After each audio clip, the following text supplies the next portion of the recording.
ایک دفعہ کا ذکر ہے کسی جنگل کے ایک درخت پر ایک سیانا کوا رہتا تھا۔ کوا بہت خوشحال زندگی گزار رہا تھا۔ بغیر کسی فکر کے وہ پورا دن گھومتا پھرتا اور طرح طرح کے کھانے پینے کا لطف اٹھاتا۔ شام ہوتے ہی کسی پھلدار درخت پر رات بسر کرتا۔ زندگی کے حسین دن اسی طرح گزرتے رہے۔ ایک دن کوا جنگل گھومنے نکلا۔ گھومتے گھومتے اسے ایک جھیل نظر آئی۔ یہ جھیل جنگل کے بیچوں بیچ تھی جہاں کئی پرندے بسیرا کرتے تھے۔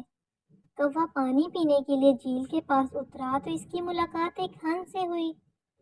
جلدی ہی ہنس اور کوا دوست بن گئے، لیکن کوا ہنس سے ملاقات کے بعد کچھ پریشان رہنے لگا۔ اس کی پریشانی یہ تھی کہ ہنس اتنا سفید کیوں ہے اور میں اتنا کالا کیوں؟ کوا جھیل میں تیرتے ہنس کو دیکھ کر یہ سوچتا تھا کہ ہنس پانی میں اتنی آسانی سے مزے سے تیر سکتا ہے اور جو کچھ بھی وہ کھاتا ہے وہی جھیل میں دستیاب ہے۔ یہ ہنس دنیا کا سب سے خوش نصیب پرندہ ہے۔ مجھے بھی ہنس جیسا بننا چاہیے۔ یہ سوچ کر کوے نے جھیل میں تیرنے کی کوشش کی، لیکن وہ ڈوبنے لگا اور بڑی مشکل سے جھیل سے باہر آیا۔ کوے نے اپنے خیالات ہنس کو بتائے۔ ہنس نے ہنستے ہوئے کہا، پہلے مجھے بھی لگتا تھا کہ میں سب سے خوش نصیب ہوں، لیکن اس وقت تک میں نے طوطا نہیں دیکھا تھا۔ تمہیں پتہ ہے کہ طوطے کے پاس 2-3 مختلف رنگوں کے ہرے پیلے نیلے پر ہوتے ہیں۔ طوطا تو انسانی آواز کی نقل کر سکتا ہے اور اچھے اچھے پھل کھاتا ہے۔ یہ سن کر کوا سوچنے لگا کہ طوطا سب سے زیادہ خوش نصیب پرندہ ہوگا۔ ہنس سے پتہ پوچھ کر کوا ایک طوطے کے پاس گیا اور اسے انسانی آوازوں کی نقل اسے سکھانے کو کہا۔ کوے نے یہ آوازیں نکالنے کی کوشش بھی کی، لیکن صرف کاؤں کاؤں کی آوازیں نکلی۔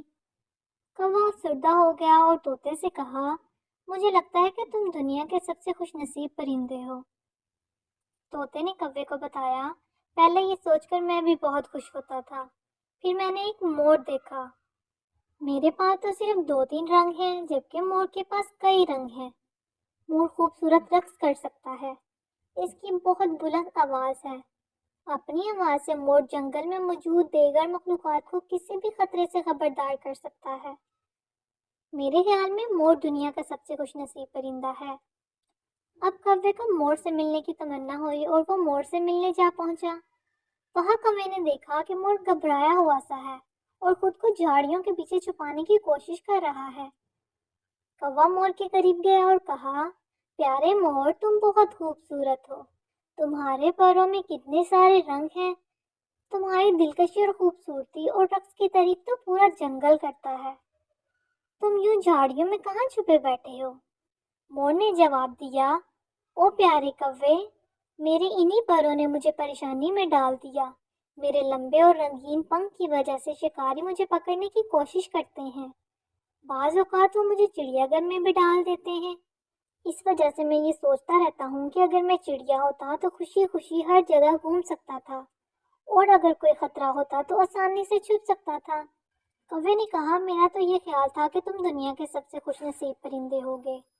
مور نے کہا، میں بھی سوچتا تھا میں سب سے خوبصورت اور خوش نصیب پرندہ ہوں، لیکن اپنی خوبصورتی کی وجہ سے میں چھپتا پھرتا ہوں۔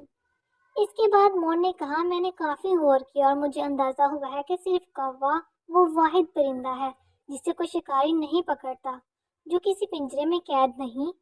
پچھلے کچھ دنوں سے مجھے یہی لگتا ہے کہ کوا ہی سب سے خوش نصیب پرندہ ہے، اور میں یہ سوچتا رہتا ہوں کہ اگر میں کوا ہوتا تو خوشی خوشی ہر جگہ آزادی سے گھوم سکتا تھا، اور اگر کوئی خطرہ ہوتا تو آسانی سے چھپ جاتا۔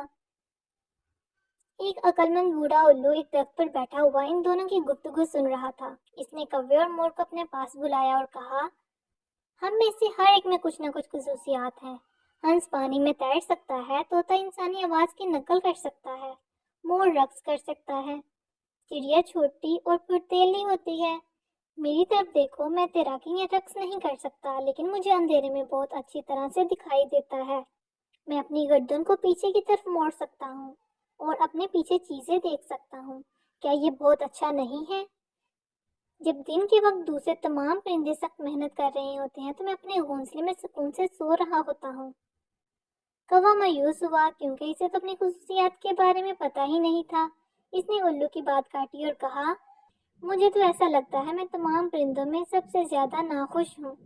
الو مسکرایا اور جواب دیا، فراست اور سمجھ بوجھ میں کوے کو دوسرے پرندوں میں برتری ہے۔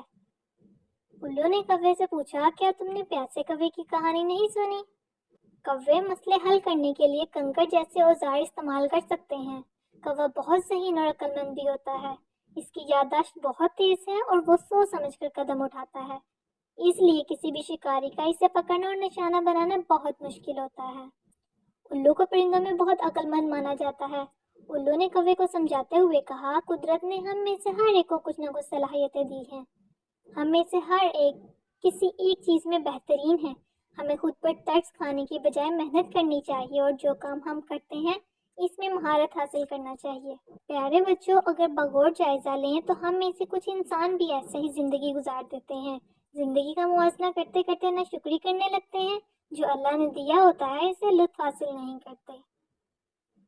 مزید اچھی ویڈیوز دیکھنے کے لیے اس ویڈیو کو لائک اور شیئر کریں اور میرے چینل کو سبسکرائب کریں۔